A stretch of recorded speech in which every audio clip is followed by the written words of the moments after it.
प्रभु ईसा मसीह में स्नेही बंधुओं, हमारे पिता ईश्वर और प्रभु ईसा मसीह आप लोगों को अनुग्रह तथा शांति प्रदान करें।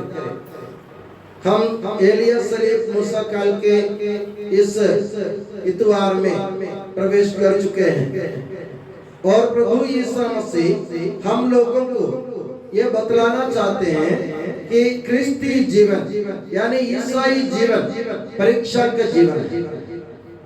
ईसाई जीवन जीना हो तो आपको परीक्षाओं से गुजरना होगा।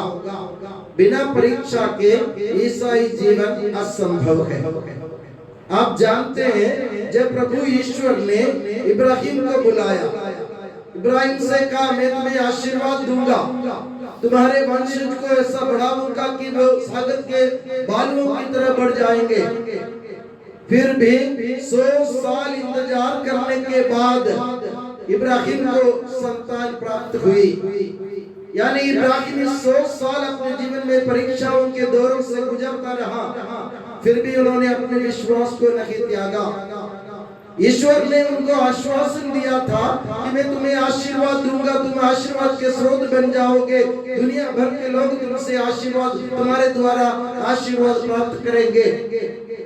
इब्राहिम ने दिल भर विश्वास किया और 100 साल इंतजार किया और 100 साल के बाद उन्हें एक संतान मिल गई इसहाक के रूप में। और वहां भी कहानी खत्म नहीं हुई। ईश्वर प्रभु ईश्वर इब्राहिम के परीक्षा लेते हुए उससे कहता है कि तुम अपने इकलौते पुत्र इसहाक को मेरे लिए बलि चढ़ाओ। इब्राहिम को झटका लगा, 100 साल इंतजार करने के बाद एक लड़का मिला मुझे और ईश्वर कहता है कि तुम उसे मेरे लिए कुर्बान करो। इब्राहिम ने आगे पीछे नहीं देखा। इब्राहिम ने अपने संतान को बांध कर ईश्वर के लिए बलि चढ़ाने की कोशिश की और इब्राहिम के विश्वास को देखकर प्रभु ईश्वर ने इसहाक को बचा लिया। यानी प्रभु यीशु मसीह ये बतलाना चाहते हैं जो परीक्षा में खरे उतरते हैं वे ही प्रभु यीशु मसीह के लायक है या वे भी प्रभु यीशु मसीह के चेले बन सकते हैं। आज के सुसमाचार में आपने सुना एक स्त्री के बारे में जो गैर यहूदी थी, प्रभु यीशु मसीह को जानती नहीं थी, यहूदी परंपरा के अनुसार जीवन नहीं बिताती थी। किसी से उनको मालूम पड़ा होगा कि प्रभु यीशु मसीह इसी रास्ते से गुजर रहा है, तो उसने आकर प्रभु के पीछे पीछे आकर चिल्लाते हुए उसने निवेदन किया, मेरी बच्ची को बचाएं, मेरी बच्ची बुरी आत्मा के कारण सताई जा रही है, उसे बचाइए, उसे चंगा कीजिए। प्रभु यीशु मसीह ने ध्यान नहीं दिया उसको, क्योंकि वो गैर यहूदी है। प्रभु यीशु मसीह अपने चेलों से कहते हैं मैं इस्राएल के लोगों के पास भेजा गया हूँ। इस्राएली लोग आप जानते हैं प्रभु द्वारा चुने हुए लोग हैं, ईश्वर की प्रजा है। प्रभु यीशु मसीह कह रहा था कि मैं उनके लिए भेजा गया, मैं दूसरों के काम नहीं करूंगा। फिर भी वो औरत, वो स्त्री चिल्लाती प्रभु के पीछे आती रही। आखिरी में तंग होकर शिष्यों ने उनसे कहा प्रभु इन पर ध्यान दीजिए। प्रभु ने कहा मैं इस्राएल लोगों के पास भेजा गया, मैं इस पर ध्यान नहीं दूंगा। इतने में वो स्त्री स्वयं आकर प्रभु यीशु मसीह के सामने दंडवत करते हुए स्त्री ने कहा प्रभु मुझ पर दया कीजिए, मेरी बेटी एक बुरी आत्मा द्वारा सताई जा रही है। प्रभु ने उनसे एक ऐसे शब्द कहे जो अगर सुने तो हमें भी झटका लगे।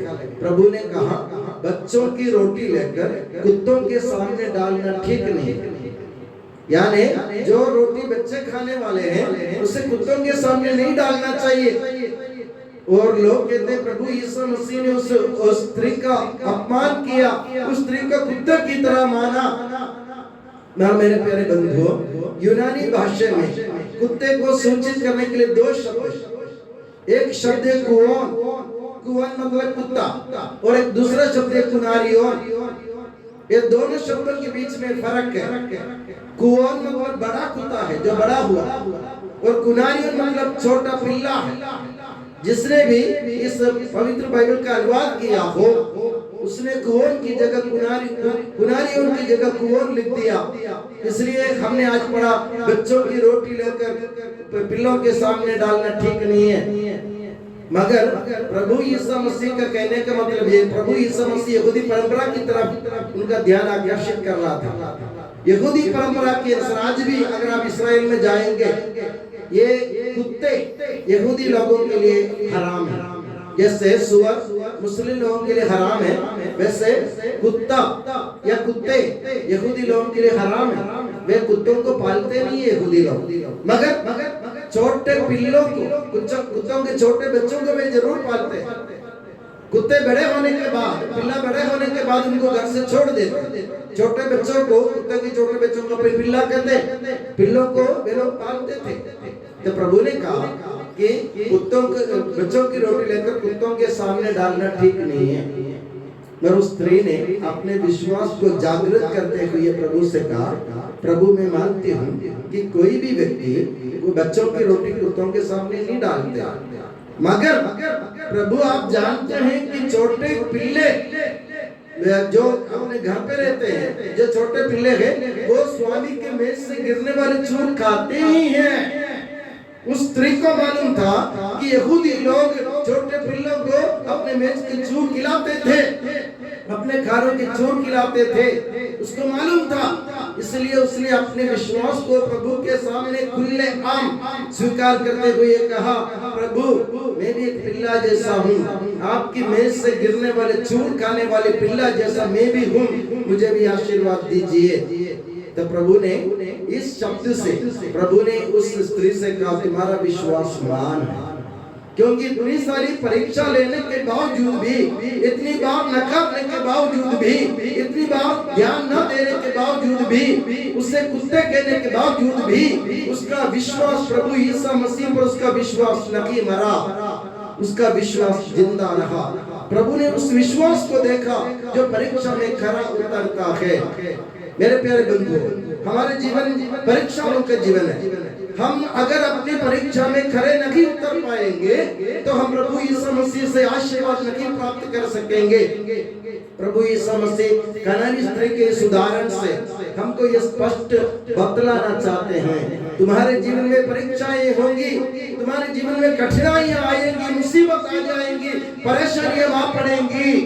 उन सब में अगर तुम अपने विश्वास को अक्षुण्ण और बरकरार बनाए रख सकते हो तो तुम मुझसे आशीर्वाद पाओगे। अक्सर क्या होता है, हम लोग निवेदन करते हैं प्रभु से, हम लोग प्रभु से विनती करते, हम गिड़गिड़ाते हैं कुछ काम के लिए, कुछ मतलब के लिए। अगर वो नहीं होता टाइम पर हमको क्या लगता है, प्रभु ने हमें त्याग दिया। मगर प्रभु तुम्हारे हृदय के अंतरतम को देखना चाहते हैं कि तुम्हारा विश्वास कैसा है। एक या दो या तीन बार गिड़गिड़ाने के बावजूद अगर तुम्हें कुछ नहीं मिला, क्या तुम्हारा विश्वास मर जाएगा? अगर ऐसा मरा हुआ विश्वास तुम्हारे जीवन में है तो समझो कि प्रभु यीशु मसीह से हमें आशीर्वाद या प्रभु से कृपा प्राप्त करना मुश्किल होगा।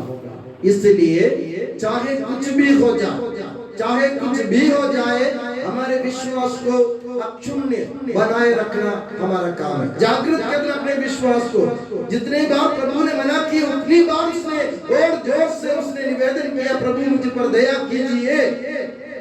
और मैं पहले भी कह चुका हूँ, अगर ईश्वर सिर झुकाता है वो विश्वास के सामने। विश्वास अगर आपका अटल हो, अटूट हो, पक्का हो, दृढ़ हो और गहरा हो, उस विश्वास के सामने प्रभु जरूर झुकेगा। बस आपको भरोसे के साथ, पूरी हिम्मत के साथ, हिम्मत हारे बिना प्रभु से निवेदन करने की जरूरत है। अपने विश्वास को जिंदा रखो। मेरे प्यारे बंधुओं, अपने विश्वास को परखने का दिन आ गया। मेरा विश्वास कैसे क्या है? एक बार, दो बार, तीन बार प्रभु से निवेदन करने के बाद अगर मुझे आशीर्वाद नहीं, वरदान नहीं मिला, क्या मेरा विश्वास मर जाता? नहीं है।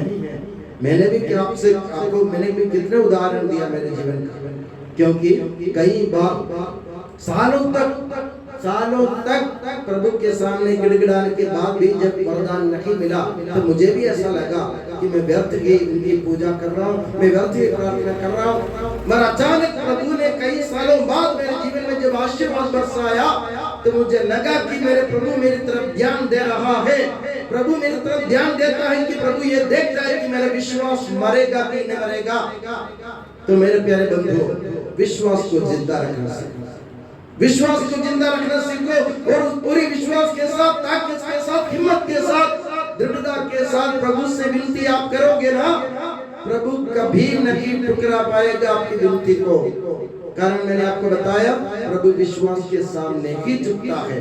वो कनानी स्त्री हमारे सामने उदाहरण है, इब्राहिम हमारे सामने उदाहरण है, मूसा हमारे सामने उदाहरण है, नबी एलियस हमारे सामने उदाहरण है, जिन लोगों ने विश्वास के साथ या विश्वास के कारण प्रभु के दिल को जीत लिया, प्रभु के आशीर्वाद प्राप्त किया। तो हमें भी अपने विश्वास को जागृत रखते हुए, अक्षुण्ण बनाए रखते हुए, मरे उसको विश्वास को मरने से बचाए हुए हमें प्रभु के सामने दृढ़ रहने की जरूरत है। यह समझ लो, अगर आप परीक्षा में खरे उतरेंगे तो प्रभु आशीर्वाद जरूर प्रदान करेगा। और आज हम प्रभु से दुआ करें कि हमारे विश्वास को बढ़ाइए, हमारे विश्वास को मरने से बचाइए, हमारे विश्वास को जिंदा रखिए, हमारे विश्वास को अटूट बनाए, हमारे विश्वास को अटल बनाए, हमारे विश्वास को दृढ़ बनाए, गहरा बनाए कि हम प्रभु से आशीर्वाद प्राप्त करें। और मैं दुआ करता हूँ कि प्रभु यीशु मसीह और माता मरियम आप सभी को हमेशा अपनी नियामत की छत्र छाया में सुखी और सुरक्षित रखे। पिता, पुत्र और पवित्र आत्मा के नाम पर आमीन।